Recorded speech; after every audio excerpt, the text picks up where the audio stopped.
Olá a todos e todas, servidores e servidoras de Santo André.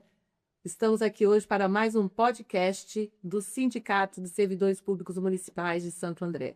É o podcast do sindicato. Hoje nós recebemos aqui a nossa companheira Jussara, é uma paramentadora do serviço funerário. Ela vem bater um papo com a gente sobre a reclassificação dos paramentadores e paramentadoras do serviço funerário de Santo André. Então, Jussara, conta pra gente um pouquinho sobre você, né? Como você entrou na prefeitura, quanto tempo você tem de prefeitura e como que você chegou no serviço funerário da prefeitura. Eu entrei no serviço funerário no ano de 2013. O principal motivo da minha entrada no serviço funerário, como eu acabei de te falar, é meio que sobrenatural, mas não. É, foi por conta da perda de um irmão meu. Ele faleceu num acidente de trânsito, onde ele teve traumatismo crânioencefálico. Ele ficou bem, a cabeça ficou bem inflamada, assim, ficou bem inchada no hospital. E eu vi a minha mãe totalmente perdida, desamparada, que quando o médico chegou e falou, olha, o paciente entrou em óbito, ela estava tão desnorteada que ela não entendeu, ela não entendeu o que que era aquilo. Então eu tive que explicar para ela, né? E assim, realmente o estado dele, olhando, estava muito feio dentro do hospital. E aí, quando nós chegamos no cemitério, eu fiz todo o trâmite, fiz tudo o que precisava fazer, por IML, fazer liberação, a mesma coisa que é feito ainda hoje.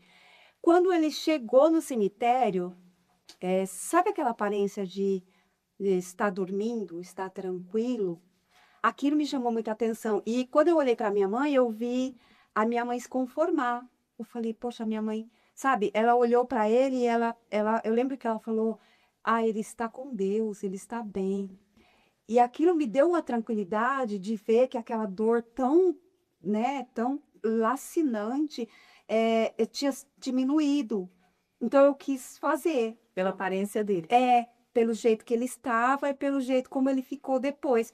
Eu queria fazer aquilo. Eu falei, poxa vida, é muito difícil uma mãe perder um filho dessa forma. Eu quero fazer isso por outras mães. Eu quero ver essa tranquilidade no rosto de outras mães. E aí eu fui atrás, descobri como que funcionava. Aí as coisas foram acontecendo. Eu encontrei o serviço funerário depois, já há bastante tempo depois, né? Entendi como que era, fiz o concurso e iniciei em agosto de 2013 e estou até hoje. Conta pra gente um pouquinho como que é o trabalho de vocês lá dentro do serviço funerário, como paramentadora e paramentador. O nosso trabalho funciona assim. Quando acontece, por exemplo, a, faleceu na rua, então vai para o IML. Então, a família vai até a delegacia, faz o boletim de ocorrência, a delegacia entra em contato com a agência central, que manda para o nosso setor, que fica ali próximo do cemitério, ao lado do cemitério do Curuçá, a gente fica ali aguardando. Quando sai a ocorrência, a gente vai no carro de cadáveres, vai até a delegacia, pega as requisições, né?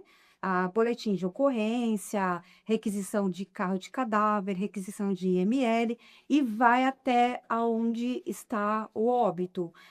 Recolhemos esse óbito, fazemos a lista de pertences, colocamos no saquinho, tudo isso, entregamos lá dentro do IML, né?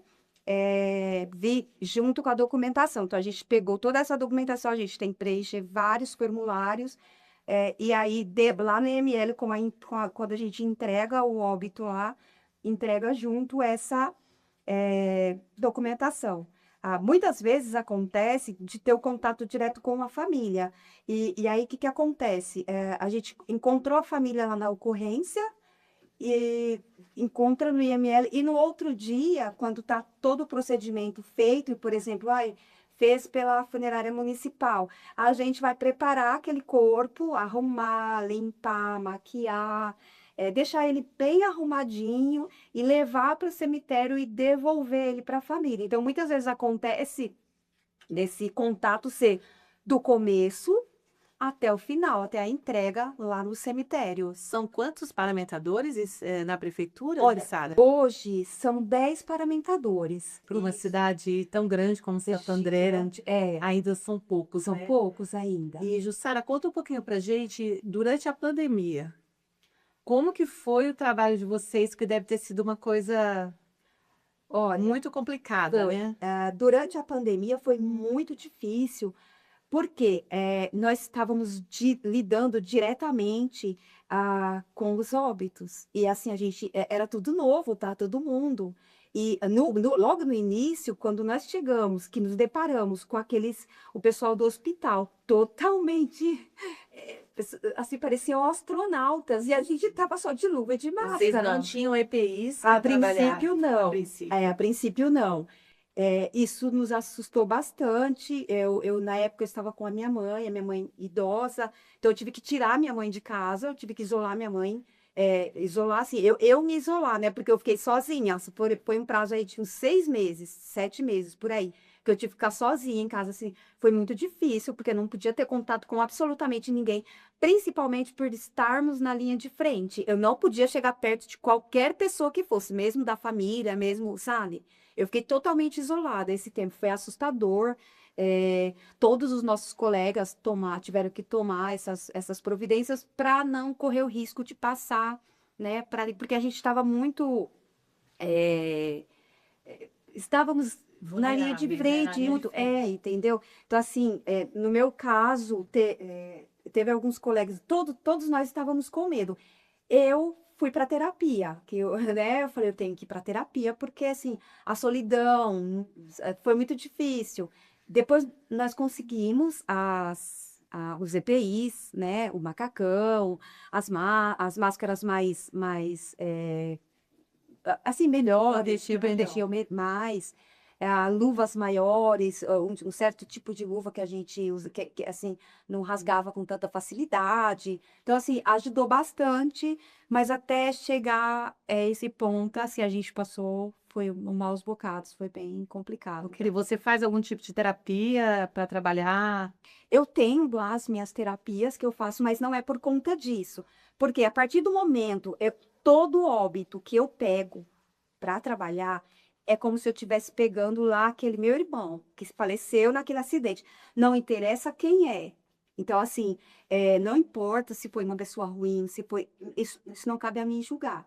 Então, o que que eu faço? É o meu irmão que está ali. Por quê? Porque por trás daquela família, daquele óbito, tem uma família que gostaria que ele fosse tratado dessa forma. Então, eu faço isso. Graças a Deus, eu faço. Não é porque, ai, eu tenho que fazer. Não, eu faço porque é o meu jeito. É a minha forma de fazer, de tentar amenizar um pouquinho a dor daquela família. Então, eu não tenho problema com isso. Graças a Deus, não tenho. Talvez seja porque. Eu não sei, acho que porque você acaba amadurecendo espiritualmente, Sim. sabe? Você amadurece muito quando você lida todos os dias com você sabe exatamente qual que é o final da pessoa, né? O nosso final. Então, isso me ajudou bastante. Mas assim, eu faço as minhas terapias. Eu tenho o meu psiquiatra, que me ajudou muito, a minha psicoterapeuta. E um trabalho de uma importância tão grande para a cidade, né, Jussara, o que vocês fazem, e de um valor, né? Não dá nem para dimensionar, né? E vocês estão tão desvalorizados em termos salariais, né? Então, Há quanto tempo vocês vêm fazendo essa requisição da reclassificação de vocês? desde 2021, nós estamos tentando. Desde 2013, quando eu entrei, nós nunca fomos reclassificados. A nossa classe era 4 e os motoristas eram 5. Em 2021, nós entramos, tentamos, não deu certo. Os motoristas conseguiram em 2023. Então, eles subiram para a classe 9, tá? A nossa diferença de classe era uma diferença, só de um. Porque o nosso era 4, o deles era o de 5. Nós estamos tentando ir para a classe 8, né? Para ficar do jeito que era. Por quê? Porque não muda nada do nosso trabalho para o trabalho deles. A única coisa que diferencia é eles dirigem e nós não. Nós estamos dando suporte, né? A gente que cuida de GPS dentro do carro, olha, pega a esquerda, pega a direita. É isso. Mas, assim, os documentos, a gente que preenche tudo, a gente que entrega lá no IME, a gente que vai na delegacia, que retira os documentos, tudo isso. A única diferença é essa. O motorista dirige e eu não dirijo lá. O concurso de vocês, então, é de ensino médio? Quando eu entrei, o meu concurso, na verdade, era de ensino fundamental. Fundamental. Tá.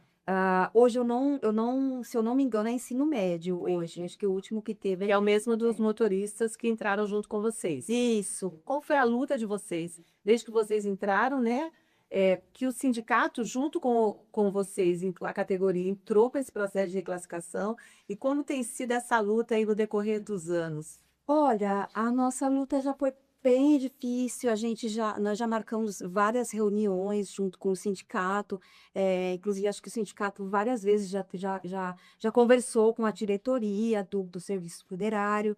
A diretoria ela até concorda com a questão é chegar no prefeito. Entendeu? A maior dificuldade hoje que nós temos é porque nós precisamos de uma reunião com o assessor do prefeito. A diretoria, pelo que eu entendo, pelo que nós já conversamos lá, né, com o nosso diretor, eles concordam, mas a gente não está conseguindo chegar nesse assessor do prefeito.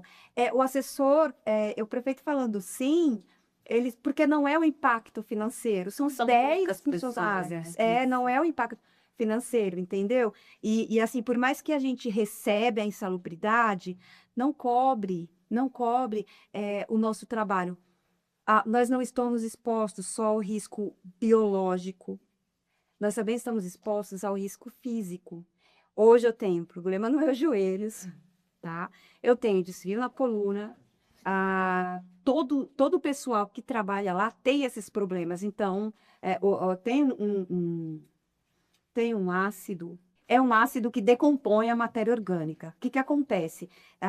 Por mais que você esteja usando esse EPI, ele não é 100% eficaz. Sim. E eu te falo, porque eu já passei 3 dias morrendo de dor de estômago por ter ingerido esse ácido, e eu estava, porque assim, olha, era um corpo em decomposição em um quarto muito pequeno, totalmente fechado. Não tem como não tinha lugar para respirar. Eu estava de macacão, de óculos de proteção, de luva, de máscara, de tudo. Porém, eu acabei respirando esse ácido, não só eu, como um outro colega. Então, aquilo, ele vai direto no estômago, mas é uma dor de estômago tão grande, e esse ácido, ele é super perigoso. Então, assim, o risco biológico é o maior? Mas também, além de tudo isso, tem a questão que eu falei do risco físico. Todos temos problemas na coluna, todos temos problemas. Então, assim, nós estamos tentando lutar para sermos mais valorizados, porque até hoje, graças a Deus, as famílias que eu atendi, eles só têm, sabe, ai, muito obrigada, porque você tirou as minhas dúvidas, porque sabe, pelas famílias nós somos valorizados, mas nós gostaríamos de ser valorizados também pela prefeitura, né, pelo poder público, para poder, para que a gente tivesse uma vida um pouco mais digna também, né? Então, deixa aqui, né, a nossa solicitação ao prefeito de Santo André, ao secretário de administração, né, para que atenda essa solicitação do Sindicerv Santo André, juntamente com a categoria dos paramentadores e paramentadoras, da reclassificação do grupo que é, né, de 10 pessoas. Isso. Um trabalho tão importante, tão fundamental para a cidade. Exatamente. Né, que ajuda aí que respeita, né, toda a população de Santo André e que também merece ter respeito, merece ser valorizado, né? E aí a gente agradece você, Jussara, por estar aqui com a gente, podcast dos servidores públicos municipais de Santo André, e a gente vai continuar na luta pela reclassificação de vocês. Eu que agradeço a participação. Muito obrigada. Adorei participar. Espero ser chamada mais vezes.